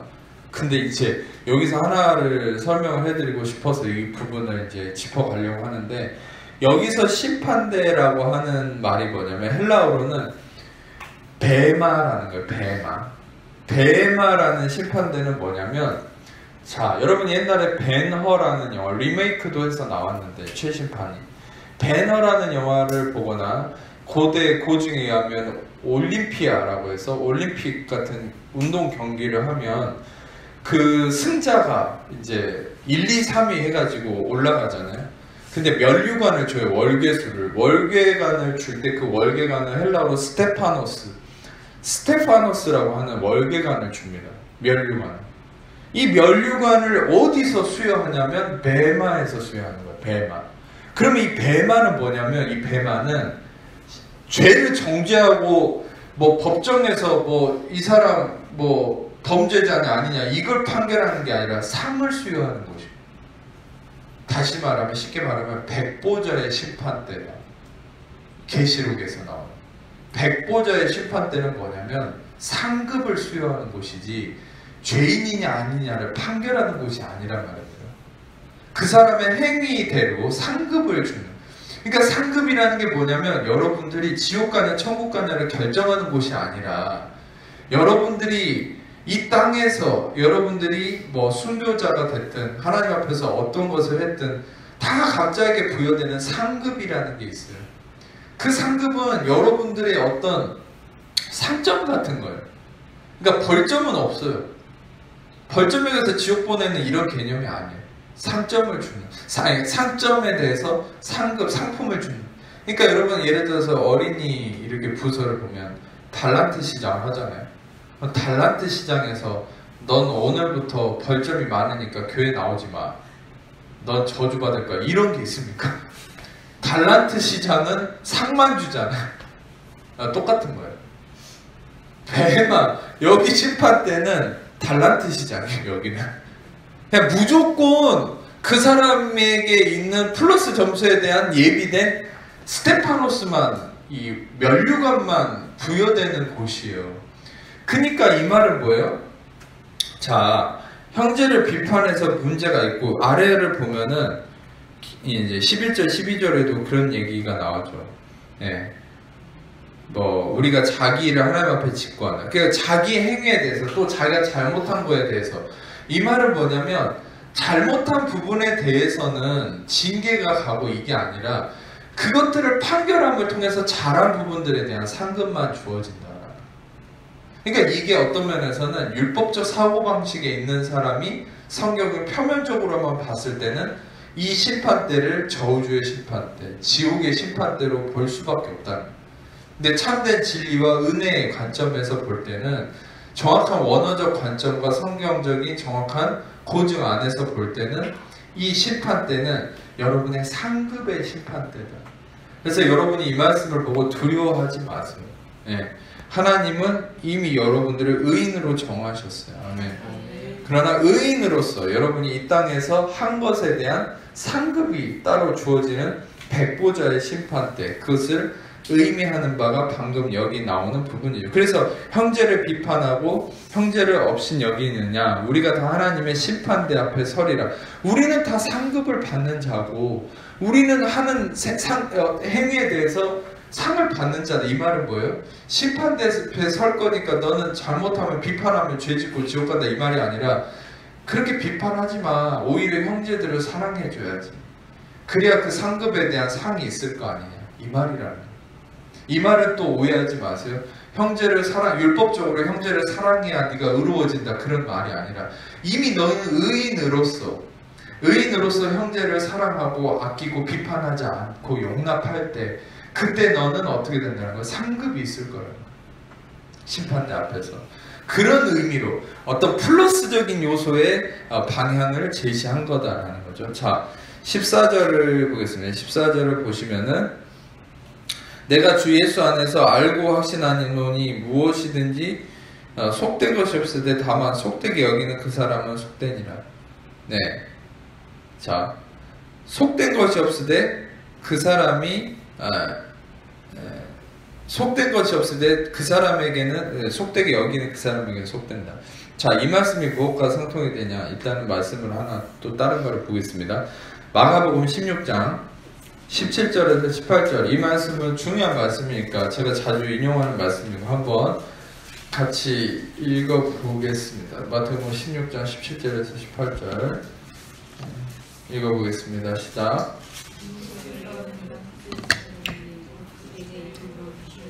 네, 세방을 말하며 울리면 무슨 독을 마실지라도 해를 받지 않으며, 전에도 나눴듯이 믿는 자에게는 고유한 권세가 주어진다 그랬죠. 영접하는 자, 그 이름을 믿는 자에게는 자녀가 되는 권세를 주셨으니, 요한복음 1장 12절에 이 자녀가 되는 권세가 마가복음 16장에 나와 있죠. 믿는 자에게는 어떤 권세가 주어졌습니까? 새 방언을 말하면 무슨 독을 마실지라 해를 받지 않으며 병든 자에게 손을 얹으면 나으리라. 귀신이 쫓겨나고. 여러분, 믿는 자에게는 권세가 있습니다. 아멘. 은사 받은 자만이 아니, 성경 분명히 믿는 자라고 그랬어요. 그냥 왜곡하면 안 돼요. 그러니까 우리가 애초부터 은사 받은 자만 이 일을 한다라고 믿어버리기 때문에 제한돼서 여러분한테 그 일이 안 나타나요. 여러분이 저를 통해서 이 말씀을 뇌마로 받고 나도 그래, 어린아이같이 순수하게 이걸 꽉 받아들이면 진짜 오늘부터 당신이 귀신을 쫓아내고 독을 마셔도 해를 받지 않고 병든 자에게 손을 얹은 즉 낫고 모든 역사가 나타나는 거예요. 진짜로. 그러니까 여러분, 이 말씀은 뭐냐면 너는 그런 사람이라는 거예요. 진짜 능력이 있는 사람이라는 것이죠. 그런데 갈라디아서 5장 4절 아까 읽었잖아요. 그냥 눈으로만 보세요. 갈라디아서 5장 4절은 뭐냐, 율법 안에서 의롭다함을 얻으려 하는 너희는 그리스도에게서 끊어지고 은혜에서 떨어진 자로다. 이 말은 뭐냐면 너희 행위적 기준과 너희의 의롭다함을 의지할 때는 너희는 그리스도에게서 카타르기요, 존재는 있지만 효력은 없다. 그리스도와의 관계는 유지가 되지만 그리스도의 참된 능력은 상실이 된다. 은혜에서 떨어진다. 에크피토. 은혜에서 나오게 된다. 이 말이 뭐예요? 믿는 자에게는 표적이 따라야 되는데 믿는 자에게 표적이 없어요. 귀신이 나가지도 않아요. 방언도 못 말하고, 그러니까 방언 은사를 못한다는 게 아니라 이것은 거룩한 주의 은혜의 말씀을 얘기하지 못한다는 거예요. 그러니까 이 입에 선포의 능력이 없다는 거예요. 이 말은 새 방언을 말한다는 거예요. 물론 방언의 의미도 있긴 하지만 본질적인 것은 다른 거예요. 독을 마셨는데 해를 받아요. 예, 병든 자가 손을 얹었는데 안 나와요. 왜겠어요? 예, 율법 안에서 의롭다면 얻으려 하기 때문에. 그리고 아까 로마서 14장 로마서 뭡니까? 14장 17절에 아니 17절에 아니라 14장 14절에 얘기한 것처럼 이 뭡니까? 스스로 속된 것이 없으되 다만 속되게 여기는 그 사람이 속된다. 그러니까 이게 뭐냐면 항상 자기 자신 안에 있는 그리스도의 권세를 인정하는 게 아니라 스스로가 세상적 기준으로 자기를 판단한다는 거죠. 마가복음 16장에 이 믿는 자에게 표적이 따른다는 건 어떤 모양새입니까? 우리가 세상을 거스르는 모양새죠. 세상 이치와 섭리를 완전히 무너뜨리는 거죠. 세상의 이치는 여러분 잘 보세요. 율법 안에서는 누구도 귀신을 쫓아낼 수 없었어요. 누구도 병이 나은 사람이 없었다니까요. 근데 예수님을 보세요. 귀신을 쫓아내고 병을 낫게 하고 이게 율법 안에서는 한 번도 일어나지 않은 일이에요. 그러니까 뒤집어지는. 근데 얼마나 완악한 거예요, 율법주의자들이. 그걸 눈으로 보면서도 거절하는데. 신기해한단 말이에요. 심지어는 그런 얘기도 있어요. 서기관들이 예수님이 하는 말을 듣고 그가 하는 말은 권세 있는 자와 같다. 이렇게 표현할 정도로 그렇게 감탄을 할 정도였잖아요. 그런데도 거부하는, 그런데도 완악하니까. 저번 주에 말씀 나눴던 것처럼 이사야서에 그들이 마음이 완악해져서 눈을 감고 귀를 닫았다. 그 정도로 강팍해서 눈을 보는데도 거부하는. 그러니까 다시 말하면 예수 안에서 누리는 이 귀신을 쫓아내는가 병을 낫는 이 역사가 얼마나 대단한 겁니까? 그리스도를 통해서 이루어진. 근데 다시 말하면 사람들은 세상적 흐름, 세상에서는 이게 비현실이고 비논리잖아요. 네. 나의 행위만을 인정하잖아요. 세상의 논리가 뭐랬어요? 셀프 에포트와 딜리전스. 자기 노력과 성실성만 세상에서는 인정하잖아요. 초현실을 인정하지 않잖아요. 그러니까 세상의 논리 안에서 나를 그렇게 평가해버리는 거예요. 이건 목사님만 하는 거야. 나는 못하는 거야. 그러니까 안 된다는 거예요. 그러니까 어떤 면에서 그것도 자기 의로 자기를 그렇게 제한하는 거죠. 아니요. 여러분들 오늘 제 말씀을 듣고 이 뭡니까 매듭을 풀으셔야 돼요. 여러분들이 그런 능력이 있는 자라고 믿고 선포를 하세요. 나는 귀신을 쫓아내고 병든 자에게 손을 얹으면 낫고 나는 독을 마셔도 해를 받지 않는다. 우리 남편도 그러니까 우리 아이들도 이런 진리들을 계속 호몰로기요.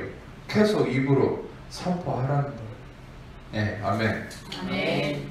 자, 그 다음에 말씀을 또 좀 보겠습니다. 같이. 자, 15절을 보면은 만일 음식으로 말미암아 네 형제가 근심하게 되면 이는 내가 사랑으로 행하지 아니하면 그리스도께 대신해 죽으신 형제를 내 음식으로 망하게 하지 말라. 그러니까 이 말은 뭐냐면 음식이라는 게 등장을 하는데 이게 뭐겠습니까? 율법적 기준이죠. 음식으로 말미암아 형제를 근심하게 한다는 게 이게 율법으로 판단한다는 거예요. 예. 율법으로 판단하는 이 모습들이 계속 있었다는 거죠. 지금 위에서도 보다시피 이것은 형제를 근심하게 하는 것이고 이것을 하는 것이 내가 사랑으로 행하지 않는 것이다. 예. 여기에서 한 가지 제가 설명드릴 수 있는 것은 자, 바울이 뭘 지적하는 겁니까? 니들이 율법 안에서 형제를 사랑한다, 이웃을 사랑한다 이런 소리 해야 되는데 정작 율법 안에서 제일 큰 계명이 하나님을 사랑하고 이웃을 사랑하는 거잖아요. 예, 제가 전에도 말씀드렸잖아요. 10계명의 그 첫 번째 1번부터 4번까지는 하나님 사랑, 5번부터 10번까지 6개는 이웃 사랑. 그러니까 다시 말하면 하나님 사랑하고 이웃을 사랑한다. 이게 율법과 계명, 율법주의자들의 이 목적인데 근데 이런 거예요. 비꼬는 거예요. 어떤 면에서는 너는 이웃을 사랑하면서 율법을 지킨다는 사람이 음식으로 말미암아 네 형제를 근심하게 하면 너는 사랑으로 행하지 않는 거야. 그건 네가 율법을 어긴 거란 말이다, 이 말이에요. 이해가 되십니까? 율법을 지킨다면서 음식 가지고 왜 그거 먹었어 안 먹었어? 그거 먹으면 안 되는데 왜 순대 먹었어? 순대 먹는다고 또 난리치는 인간들이 있단 말이에요. 또 순대 많이 드세요. 맛있으니까. 네? 많이 드세요. 비위가 안 맞으면 뭐 안 드시면 되겠지만. 보우신탕도 저도 제 광주에 저희 부모님이 귀여운 강아지를 키우지만 저는 잘 먹습니다. 원기 회복을 위해서. 자주 먹는 건 아니죠. 아, 또 이거 큰일 나겠네. 이거 설교할 때 이거 설교 막 은혜롭게 들었는데 어떤 분들은 애견주의자들이 있는데 뭐 이 목사 이런 인간이었어. 오해하진 않으셨으면 좋겠어요. 저도 강아지를 키우는 애견인 중에 한 명입니다. 강아지를 사랑합니다. 제가 뭘 먹었다는 얘기를 방금 들으셨다면 좀 머릿속에서 잊어주시기를. 어쨌든 순대는 그래요. 순대는 먹어도 돼요. 어찌됐든 여러분 생각해보세요. 음식 가지고 먹었네 안 먹었네 뭐 막 이렇게 따지는 게 바로 그게 진짜 니들이 율법을 어기는 거다. 왜? 형제를 근심하게 하는 거니까. 결국 율법은 눈 가리고 아웅하는 것이고, 율법을 가지고 의롭다함을 얻으려고 하는 것은 다시 말하면 자기가 하나를 지키려다가 더 큰 것을 잃어버리는 행태가 된다는 거예요. 율법이라는 게 그래요. 나는 이거 지켰다고 자랑하는데 지키지 못한 더 큰 게 더 많다는 거예요. 오히려 더 큰 범죄를 저지르고 있다는 거죠. 자기는 율법을 지킨다고 하면서. 그게 바로 율법 행위의 맹점이라는 사실이라는 거죠. 그게 지금 나와 있는 15절의 어떤 중요한 맥락 중에 하나라는 거예요. 17절에 하나님의 나라는 먹는 것과 마시는 것이 아니요. 아주 유명한 말씀이에요. 오직 성령 안에 있는 의와 평강과 희락이다. 하나님 나라는 먹는 것과 마시는 것이 아니요. 근데 여러분 중요한 것은 여기서 이제 하나님 나라는 먹는 것과 마시는 것이 아니라고 얘기하는 이 맥락이 무엇일까요? 이것은 먹는 것과 마시는 것은 원래 예수 그리스도라는 이 의미예요. 그러니까 원래는 먹는 것과 마시는 것은 우리는 예수님의 몸을 먹고 예수님의 피를 마신다. 이 진리 안에 거야 되는데 율법주의자들은 어디에 매여 있었어요? 내가 뭘 먹고 마셔야 되고 이런 규정된 이 율례 안에서만, 계명 안에서만 매여 있으니까 바울은 그 부분을 얘기한 거죠. 하나님의 나라는 니들이 따지는 율법적 규례 안에서 뭘 먹어야 되고 뭘 마셔야 되는 이런 의미를 얘기하는 게 아니라 바로 하나님의 나라는 오직 성령 안에 있는 의와 평강과 희락이다. 의와 평강과 희락은 무엇입니까? 예수 그리스도예요. 여러분 중요한 것은 누가복음 17장에 이제 제가 읽어드릴게요. 시간 관계상. 바리새인들이 하나님의 나라가 어느 때 임하나이까 묻거늘 예수께서 대답하여 이르시되 하나님 나라는 볼 수 있게 임하는 것이 아니요 여기 있다 저기 있다 못하리니 하나님 나라는 너희 안에 있느니라. 여러분 보세요. 하나님의 나라는 너희 안에 있다. 이거는 장차 성령으로 말미암아 우리 안에 오실 성령을 의미하는 바예요. 하나님의 나라는 그리스도의 완성된 십자가 공로의 성취를 매 순간 증거하시는 성령이 우리 안에 거하시고 그 성령이 전파하시는 예수 그리스도가 하나님의 나라. 여러분 안에 다 예수 그리스도가 계시죠. 그 말은 여러분 안에 하나님 나라가 있다는 거예요. 그럼 여러분 안에는 그 하나님의 나라, 의와 평강과 희락. 다시 말하면 성령 안에 있는 의와 평강과 희락. 성령, 여러분 안에 계신 성령. 그 성령 안에 계시는 예수 그리스도. 의와 평강과 희락. 여러분 안에 계시는 예수 그리스도. 그것이 하나님 나라라는 거예요. 여러분 하나님 나라는 율법을 지키고 안 지키고 계명을 지키고 안 지키고 그런 것에 있는 게 아니에요. 하나님 나라는 이미 여러분 안에 있다. 이 말씀을 바울은 하고 있는 것이죠. 자, 20절 21절을 보겠습니다. 음식으로 말미암아 하나님 사업을, 하나님의 사업이라고 했는데 이거는 엘곤, 아까도 나왔죠. 율법의 행위, 엘곤을, 업적을, 하나님의 행하심을, 업적을 무너지게 하지 말라. 만물이 다 깨끗하되 거리낌으로 먹는 사람이 악한 것이고 고기도 먹지 않고. 자, 일단은 여기서 20절만 보면, 자, 이것만 좀 설명할게요. 에르곤이라는 업적이라는 말을 제가 자주 등장을 시키는데, 인간의 에르곤, 인간의 업적은 어떤 면에서는 아무것도 내세워질 수 없는 것이죠. 그러나 하나님의 업적만이 드러나야 되는 것이죠. 하나님의 유일한, 하나님의 본질적 업적은 무엇입니까? 그것은 예수님의 십자가. 그것만이 드러나는. 근데 여러분 생각해 보세요. 음식으로 말미암아 하나님의 에르곤을, 하나님의 업적을 무너지게 하지 말라. 이게 무슨 말이에요? 이거는 갈라디아서 2장 21절과 상통하는 거. 뭐냐? 많이 의롭게 되는 것이 율법으로 말미암았으면 그리스도께서 헛되이 죽으신 것이다. 바울이 이렇게 주장하잖아요. 너희들이 만약에 의롭다 함을 율법으로 주장한다면 그리스도를 헛되이 죽은 것처럼 취급하게 만드는 거야. 이 말이 바로 이 말이에요. 말씀은요, 모든 게 다 연결이 돼 있어요. 그 사람의 그 마음에 성령이 가득 차게 해 있는 그 바울의 성령 안에서의 목회 철학이 다 여기서 드러나는 거예요. 그러니까 갈라디아서 2장 21절의 내용이 20절인 거예요. 음식으로 말미암아 하나님 사업을 무너지게 하지 말라. 하나님의 업적을, 그리스도의 십자가를 네가 무너지게 하지 말라. 무효화시키지 말라. 그 말은 뭐예요? 그리스도를 믿는다 하면서 음식 따져대고 음식 먹어라 먹지 말라 율법과 계명을 강조하면, 그러면 그것은 이미 그리스도의 십자가로 속량함을 이루시고 다 정결케 하시고 감사함으로 받으면 버릴 것이 없다 하신, 꺼리낌으로 먹지 말고 모든 것을 믿음 안에서 받는 자에게는 모든 것이 선함으로 나타나는 너한테 더 이상 그 사람들한테도 율법을 적용시키지 말라는 거예요. 그것은 적용시키게 됐을 때 그것은 무너지게 하는 것이다. 만물이 다 깨끗하되 거리낌으로 먹는 사람에게는 악한 것이다. 이게 뭐예요? 율법으로 받는 자에게는 그것이 악하게 이루어진다. 저주에 거하게 됩니다. 율법은 로마서 4장 15절에 율법은 진노를 이루게 하나니 율법이 없는 곳에는 범법함도 없느니라. 율법은 진노를 이루게 한다. 니들이 선함 안에 있지만, 그리스도의 속량하심의 대가지로 인한 선하심 안에 있지만 너희가 율법과 계명을 의지하고 나아가면 진노와 저주 아래 거한다. 하나님은 더 이상 진노와 심판을 하지 않는다. 왜? 이미 진노와 심판은 예수님에게 떨어졌기 때문에. 그러나 너희가 진노와 심판을 경험한다면 그 이유는 한 가지다. 너희가 율법으로 말미암아 저주와 심판으로 스스로 들어가는 것뿐이라. 그러니까 그렇잖아요. 거리낌으로 먹는 사람에게는 악한 것이다. 네, 21절에 고기도 먹지 아니하고, 이 말씀은 시간에서 빨리 해석을 해드릴게요.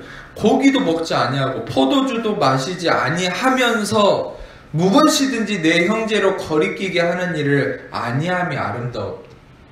이 말씀이 좀 한글 번역이 좀 이게 접속사가 이상하게 돼 있어요. 뭐 아니하고 무엇이든지 이게 아니라 문맥적으로도 그래요. 고기도 먹지 않고 포도주도 마시지 아니하면서 무엇이든지 내 형제로 거리끼게 하는 일을 아니함이 아름다우니라. 네. 다시 말하면 여러분, 우리는 이 거리끼는 일을 하지 말아야 된다. 이 거리끼를 하지 말아야 된다. 이 말은 무슨 말입니까? 이 당시에 속여왔던 어떤 율법주의의 어떤 음식과 날과 달과 절기를 중요시하는 부분에 대해서 이 부분이 사람들이 매여 있었고, 로마의 교회에 있는 예수를 믿지만 아직도 율법에 매여 있는 성도들의 그 자유함을 누리지 못한 상태에 대해서 바울은 그리스도의 은혜 복음을 지금 말하고 있는 내용이라는 거예요. 자, 22절과 23절을 봐야 되는데, 이제 이게 어떤 면에 하이라이트인데 또 이렇게 이제 시간이 많이 갔지만 이거를 설명을 하겠습니다. 자, 22절과 23절을 한번 읽어보겠습니다. 시작. 내게 있는 유명한 하나님 앞에서 스스로 가지고 있으라. 자기가 옳다 하는 바로 자기를 정죄하지 아니한 자는 복이 있도다.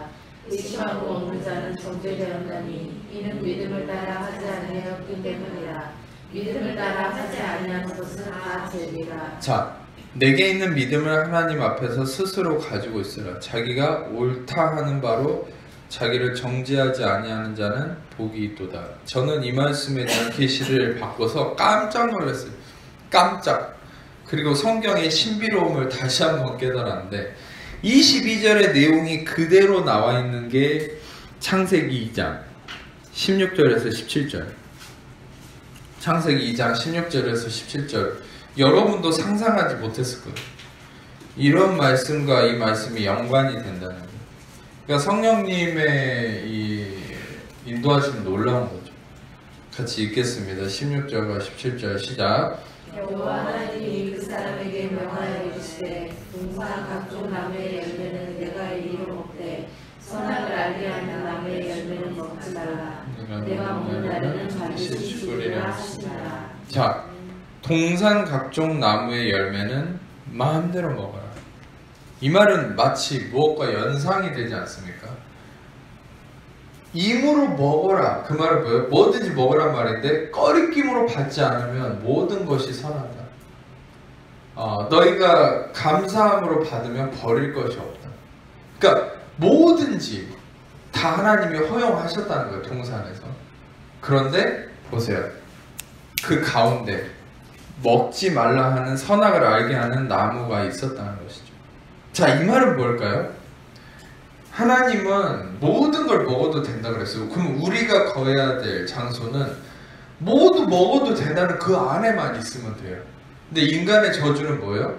먹지 말라고 한 그거를 손댄 거죠. 그건 무슨 문제에 빠진 거예요? 인간 스스로가 먹어야 된다, 먹지 말아야 된다, 이 문제에 자기 스스로가 들어간 거라는 거예요. 잘 생각해 보세요. 하나님은 은혜를 주셨어요. 은혜라는 건 뭐냐면 뭐든지 누리는 거예요. 선하심. 임으로 먹되. 근데 딱 하나 금했어요. 이 선악을 알게 하는 나무는 먹지 말라. 그러면 그거 신경 안 쓰면 돼요. 그냥 임으로 먹으라고 한 그 선하신 그 생명나무와 모든 좋은 것들을 누리면 돼요.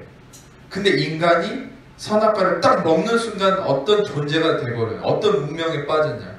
그게 바로 율법이라는 거예요. 그래서 선악과가 딱 손대는 순간 저주에 임하고 갇혀버렸는데 감옥에. 무슨 감옥이냐. 그때부터 정죄가 일어나는 거예요.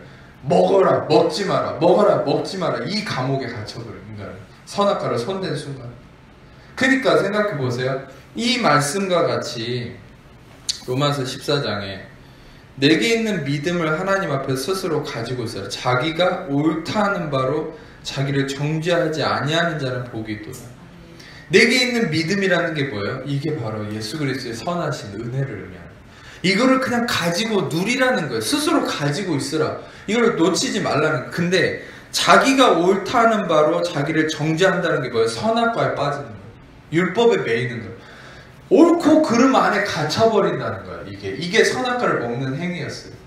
그러니까 선악과 먹지 말라고 한 선악과를 손대는 순간 옳고 그름에 갇혀버려서 어떻게 된 거예요? 인간은 옳다 하는 바로 자기를 정죄하는 자가 돼버린 거예요. 근데 이 말씀은 정죄하지 아니하는 자는 복이 있다. 시편 30편 1절이 생각나지 않습니까? 허물이 사함을 받고 죄 가려짐을 받는 자는 복이 있도다. 여호와께 정죄함을 받지 않는 자, 여호와께 정죄를 당하지 않는 자는 복이 있도다. 그러니까 여러분 중요한 것은 이것이 바로 이제 선악과에 대한 그 진리를 얘기하는 부분이라는 거예요. 23절을 보시면 의심하고 먹는 자는 정죄되었나니 이는 믿음을 따라 하지 아니하였기 때문이라. 믿음을 따라 하지 아니한 건 다 죄니라. 이제 이게 마지막입니다. 창세기 3장 1절에서 6절인데 시간 관계상 읽지는 않겠습니다.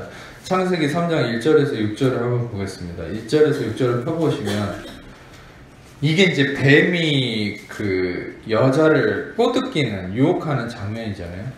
근데 이제 하나님께서 얘기하셨잖아요.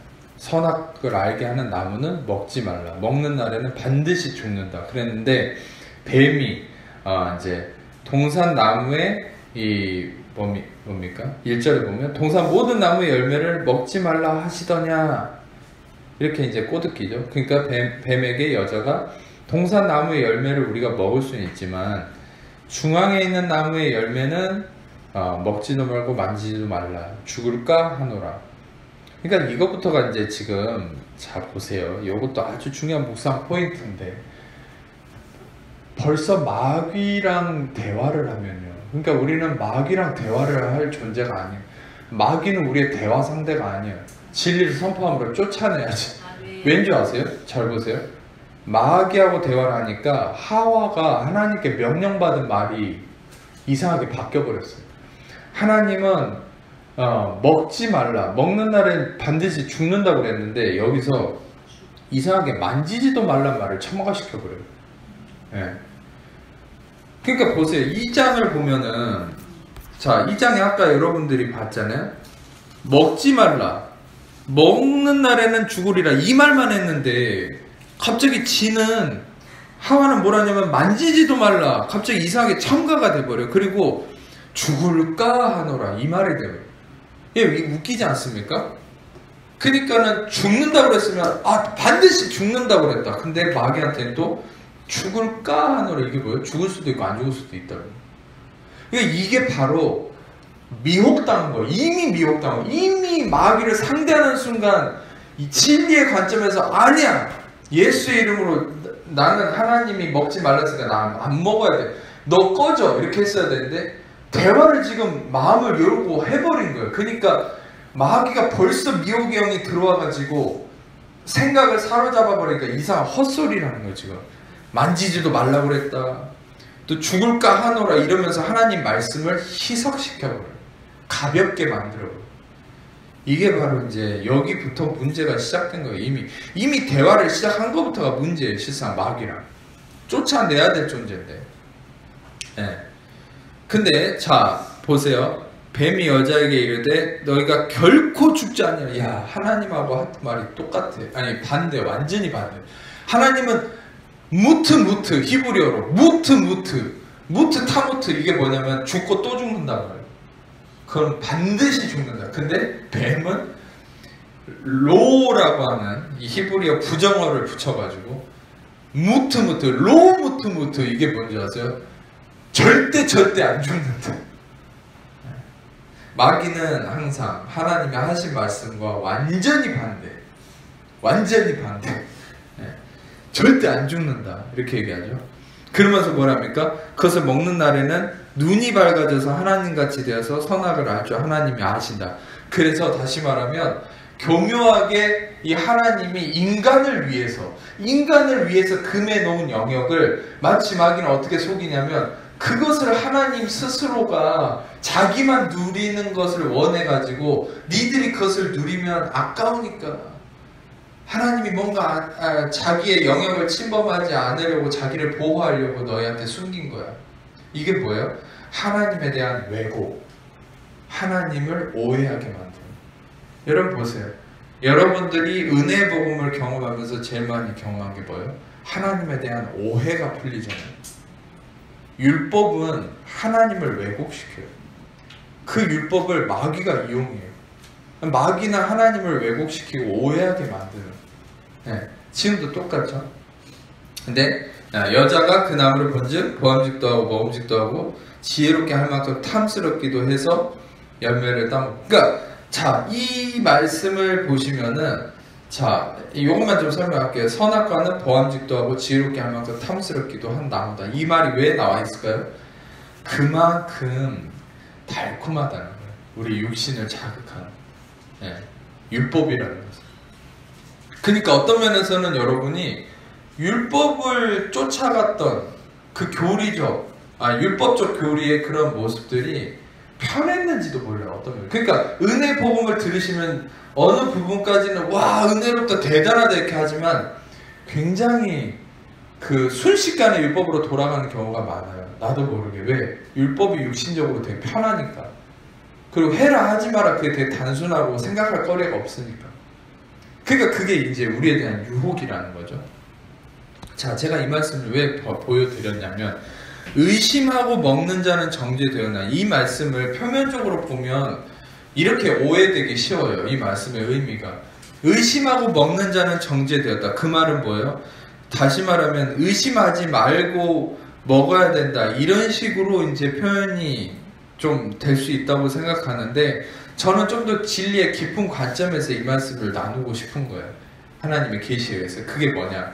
의심하고 먹는 자는 하나의 고유 명사가 될 수 있는 거예요. 그게 뭡니까? 의심하고 먹는 자가 누구예요? 태초에 의심하고 먹었던 자가 누구예요? 그게 바로 아담과 하와잖아요.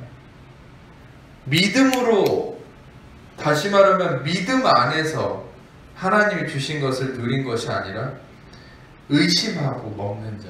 다시 말하면 의심했다는 건 무엇을 의심한 겁니까? 하나님의 선하심을 의심했죠. 그러니까 마귀가 지금 하나님의 선하심에 대해서 의심하게 만들었잖아요. 다시 한번 찾아보지 마세요. 또 시간 걸리니까 제가 읽어드릴게요. 이게 뭐냐면 마귀가 이렇게 얘기했잖아요. 결코 죽지 아니하리라. 그것을 먹는 날에는 너희 눈이 밝아져 하나님같이 되어서 선악을 알 줄 하나님이 아신다. 이게 뭐예요? 이게 하나님을 오해하게 만든 거잖아요. 의심하게 만들었잖아요. 그래서 그것에 빠져서 아담과 하와는 하나님을 의심하고 먹었다. 뭘 먹은 겁니까? 선악과를 먹었다. 그러니까 의심하고 먹는 자는 누구예요? 아담과 하와, 인류인 거예요. 의심하고 먹는 자는 정죄를, 의심하고 선악과를 먹음으로 정죄를 받았어요. 정죄되었나니 이는 믿음을 따라 하지 아니하였기 때문이다. 믿음을 따라 하지 아니하였다. 이 말은 뭐예요? 바로 예수 그리스도의 은혜 진리 안에 거하지 못하고 하나님을 오해함으로 의심하고 먹는 자가 되었다. 그래서 정죄를 당하였다. 예. 그리고 믿음을 따라 하지 아니하는 것은 다 죄니라. 믿음을 따라 하지 아니하는 것. 이 맥락 안에서 믿음을 따라 하지 아니한다는 게 뭐겠어요? 바로 하나님의 선하심, 토부 안에 좋았더라. 토부, 그리스도, 예수 그리스도 안에 거하지 아니한 것이 죄다. 예수 그리스도의 은혜 진리를 따르지 아니하는 것이 죄라는 거예요. 예, 좀 깊은 진리입니다. 믿음으로 채워서 예수 그리스도의 은혜 진리 안에 거하지 않는 게 죄다. 이게 무슨 의미예요? 죄라는 건 행위적 의미가 아니라고 했잖아요. 죄는 관계성이라고 했잖아요. 죄라는 하마르티아라는 말은 관역을 벗어났다라는 말이라고 했잖아요. 관역을 벗어난다. 관계를 벗어났다. 하나님과의 관계가 삐뚤어진 그게 죄라는 거예요. 여러분 언제 인간의 최초의 죄가 일어났어요? 선악과를 먹었을 때. 근데 그것은 무슨 문제인 겁니까? 하나님의 선하심, 예수 그리스도를 벗어난 게 죄였다는 거죠. 아멘? 예수 그리스도를 벗어난 게 죄예요. 그럼 보세요. 이 말씀도 그게 본질이에요. 믿음을 따라 하지 아니한 것. 믿음을 따라 하지 아니한 것이 다 죄다. 그 말이 뭐예요? 믿음이신 예수 그리스도를 벗어난 게 바로 죄다. 저는 이 말씀의 어떤 표면적 의미는 어떤 면에서 이렇게 해석할 수도 있어요. 그게 틀리다는 거 아니에요. 예를 들어서 의심하지 말고 그냥 믿음으로 먹어라. 뭐든지. 그러면 정죄 안 받고 믿음을 따라 하지 아니하였기 때문에 정죄를 받는 거다. 그러니까 믿고 모든 게 다 선한 것이라고 믿고 그냥 마음껏 취해라. 믿음을 따라 하지 아니한 것은 다 죄다. 그런 식으로 이제 표면적으로도 어떤 면에서는 받아들일 수 있어요. 근데 제가 이 말씀을 창세기와 접목을 시켜서 이 계시를 여러분들한테 알려드리는 이유는 실상 여기서 믿음이란 의미가 단순히 나의 행위적 의미로 내가 이게 율법에 갇힌 게 아니야 라고 나의 마음가짐의 의미로서의 믿음이 아니라 여기서 믿음은 예수 그리스도를 의미하는 것이라는 거예요. 창세 전부터 의심하고 먹은 존재, 인간이 의심하고 먹었기 때문에 정죄를 당했고 율법 선악과를 말미암아서, 그리고 이것은 믿음을 따라 예수 그리스도를 따라 그분의 선하심을 따라 하지 아니하였기 때문이고, 그렇기 때문에 예수 그리스도의 은혜를 따르지 아니하면 그것이 죄다. 이 원리와 이 계시를 여러분에게 말씀드리기 위해서 드린 말이에요. 더 깊은 진리, 이것을 받아들일 때 여러분한테 더 깊은 생명이 될 것이에요. 그래서 여러분 실상 바울은 의도가 그랬다 해도 바울이 기록했을 때 그걸 의도하지, 이 부분에 지금 제가 깨달은 기록된 이 계시를 바울조차도 깨닫지 못했다 해도 실상 바울이 적은 게 아니죠. 바울을 통해서 성령님이 이 말씀을 적으셨을 때 저는 동일한 성령님이 저에게 이걸 깨우쳐 주셨다고 믿습니다. 그래서 예수 그리스도라는 믿음을 따라 그 믿음의 선하심 안에서 감사함으로 받고 율법과 계명에 매이지 않는 그 선하심의 은혜를 누리는 성도가 되기를 원하는 게, 그게 바로 성령님의 은혜의 놀라운 마음과 뜻이라는 사실. 네. 여러분들은 오늘 이 말씀을 통하여서 그런 은혜들을 하루하루 누리는 축복이 있었으면 좋겠습니다. 제가 기도하고 마치겠습니다. 감사합니다, 주님. 귀한 말씀이 우리 안에 의의 열매로 30배, 60배, 100배 차원 넘칠 열매 있게 하시고 이 말씀을 듣는 모든 자들 안에 생명의 역사가 있도록 인도하여 주옵소서. 감사 찬양 올려드리며 우리 사랑하시는 예수님 이름으로 기도합니다. 아멘.